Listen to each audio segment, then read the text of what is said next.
Doctor, you have anything more on these cyborgs? Only what we went over in your briefing, if you had been paying attention. Standard military-grade cyborgs, MCFC integrated carbon nanotube muscle fibers. Impressive response time and power yield when focused correctly. Most will likely possess extrasensory skills as well. Infrared vision is almost standard these days. They can function without breathing for short periods of time. Okay. Nothing I didn't already know. Not all cyborgs you face will be the same, of course. You may notice a range of different capabilities. It all depends on the manufacturer. Muscle fiber and neurotransmission technology is advancing all the time. Of course, you have the very latest science has to offer. A typical cyborg is no match for your equipment. If you do say so yourself. No, I realize combat is about more than the equipment. Situational awareness, predictive ability, nerves. One must determine a course of attack or defense and execute on a moment's notice. Reaction time is key.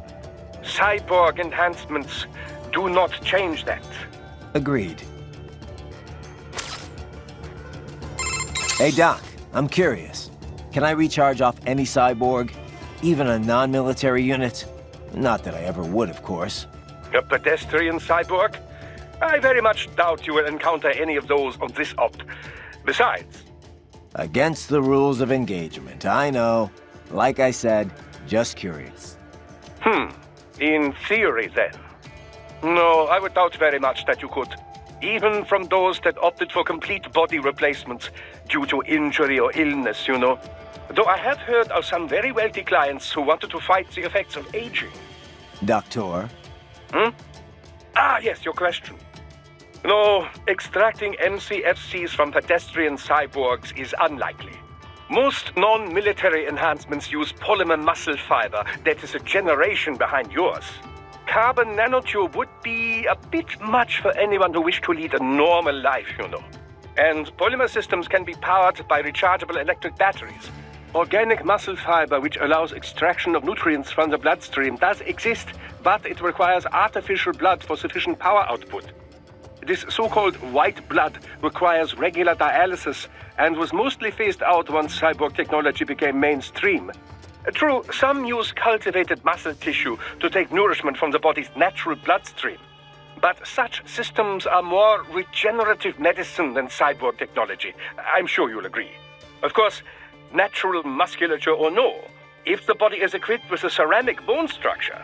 Can't get energy from non-military cyborgs. Got it. Well, one moment. I have more... Thanks, Doc. So, as I was saying, there are many differences between pedestrian and military cyborgs. You're still on about this. Now, first and foremost, military cyborgs are generally full-body conversions. You mean as opposed to partials? Yes, as opposed to just grafting on an arm or leg where a myoelectric prosthesis would suffice. As I have said, for the general public, these full-body replacements are quite rare. Quite rare. Only in cases of extreme injury or illness, generally. Perhaps a few eccentrics who wish to live longer. In any case, most pedestrian cyborgs are no more than an artificial limb or two. We call these partials. Doctor, I know. I just said that. Partials enhancements are not designed to meet the rigors of military use. A pair of synthetic arms attached to an organic body cannot match the power of those on a full cyborg. Total body conversions also armor the entire soldier against stray ordnance and minor injury. This is why wounded contractors most often opt for the works rather than simply replacing the lost limb. I hear it's why most of Maverick cyborgs had it done, anyway. Of course, there is the rather dramatic change in appearance to consider. Civilian life as a cyborg can be, well, complicated, as I'm sure you can attest. But for the field, man and metal, capability beyond the natural human body, it has a functional beauty. Beauty or beast? Both lie in the eye of the beholder, which brings us to the senses. Machine implants can also restore lost vision and hearing, and with added sensitivity, as you know. Such options have become standard in most military conversion packages. along with pain suppression and dampening less useful emotions, similar to how SOP operated. Yeah, no matter how hard I'm hit, it doesn't really hurt. Of course, everything has its limits. Do not let your high threshold for pain make you reckless. Understood. Doctor, about my pain threshold. It doesn't hurt exactly, but I can still feel it. It's not painful, but it's still pain. It's hard to explain. Well, your nervous system is still fully intact, of course. It would be dangerous for you to be entirely unaware of your body taking damage. Instead, your nerves are controlled such that pain is no longer so unpleasant. How do you mean? Take epinephrine, for example, or adrenaline, as you might know it. This hormone makes it harder to feel pain, yes? Your implants work using a similar method. Yet, for all we now understand of the nature of pain, much of it remains a mystery. How so? Well, why do we feel pain? Evolutionarily speaking, of course, to signal external injury or internal sickness. If the body is threatened, pain notifies the brain so it can take steps to ensure survival. In other words, pain has a clear and logical purpose. But in certain cases, pain can drive more unconstructive behavior. In situations where fight and flight are both still options, one might simply break down crying or drop to the ground and begin writhing about. This would appear only to diminish one's chance of survival, not increase it, yes? Maybe there's some other factor at play. Well, the most common theory would link pain with the societal nature of humanity.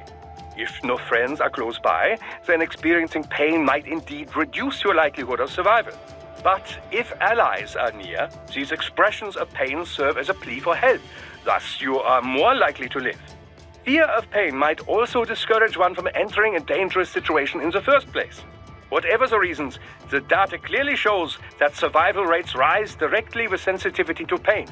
The converse is also proven. Those less able to feel or express pain have a lesser chance of survival. So, mankind has evolved as a social animal, and in the process, pain has become more pronounced, more visceral. A little pain never hurt anyone, huh? But if pain is there to ensure survival, well, what's that say about the future for us cyborgs? As a transhumanist, I do not believe all evolution must follow the exact method Darwin posited. Cyborg technology is still survival of the fittest, after all. Just in a new form. You should be proud of what your body has become. It is the culmination of great achievements in science. Me? I had nothing to do with it. The credit's all yours. Well, yes. I should be proud as well. Doctor, about my fuel cells, the electrolytes. Do all military cyborgs use the same type? I'm not gonna run across anyone, you know, incompatible with me, am I? An excellent question. Your fuel cells, like any other, operate much in the same way as a typical battery. They do not need replacing after a single use, of course, and they do not require recharging. They do, however, require a fuel source. That much I know already. Yes, then. There are several different types of fuel cells. Phosphoric acid, MCFC, molten carbonate like yours, solid oxide, and so forth. Each type can be further divided into classes, each which runs on its own electrolyte material. However, all current military cyborg MCFCs run on the same one electrolyte. That's good news. Why all the same electrolyte, you ask? The answer lies in the catalysts that help make up your carbon nanotube musculature. It was breakthroughs in researching these catalysts and CNT manufacturing that enabled large-scale production. Breakthroughs that happened after all the data the Patriots were covering up finally leaked. It could not have happened without your help, Raiden. Science owes you a great debt. And I do as well. Working on your body has been quite educational. Ugh.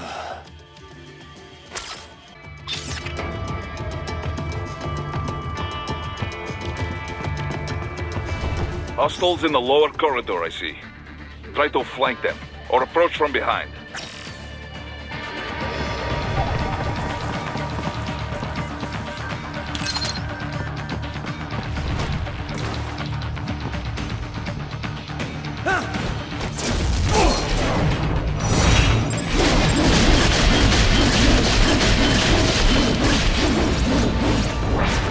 Excellent, Raiden.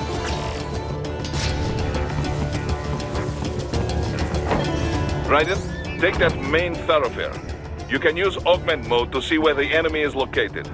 Your body analyzes radar and IR data to construct your AR display. Some civilians are still in the city. That is not good.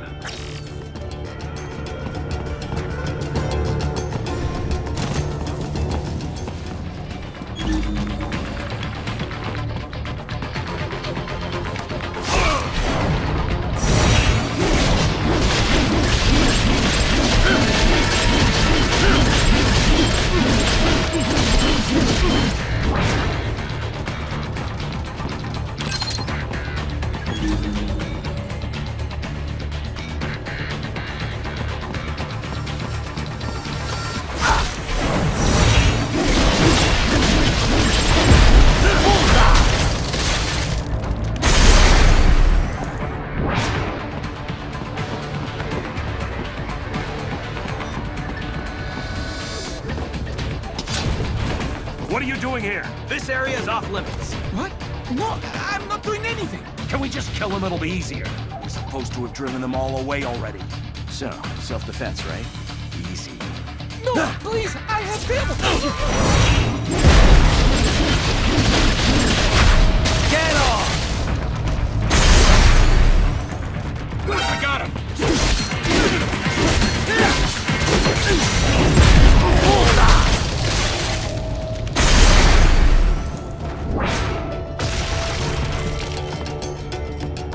He is scared to death, Raiden.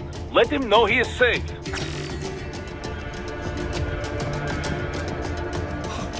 Thank you. I will not forget this.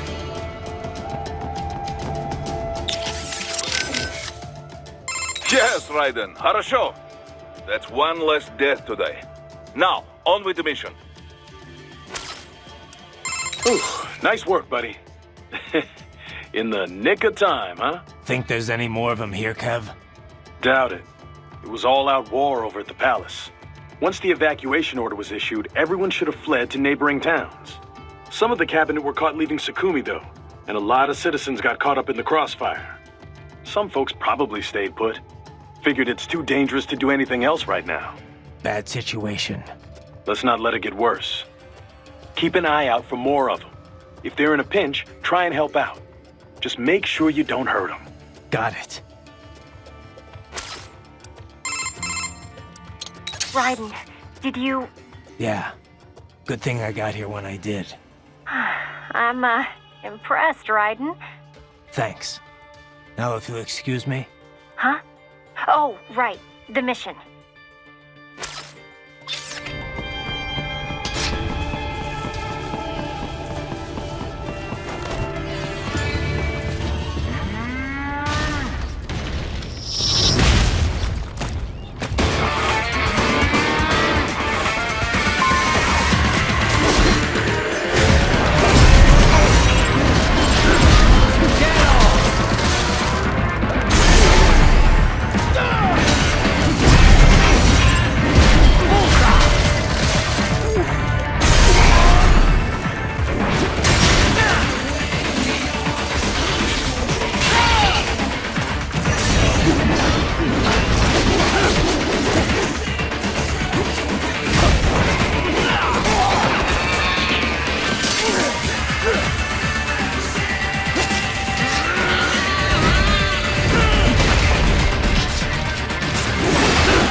Very good, Raiden. Now, keep heading for refinery.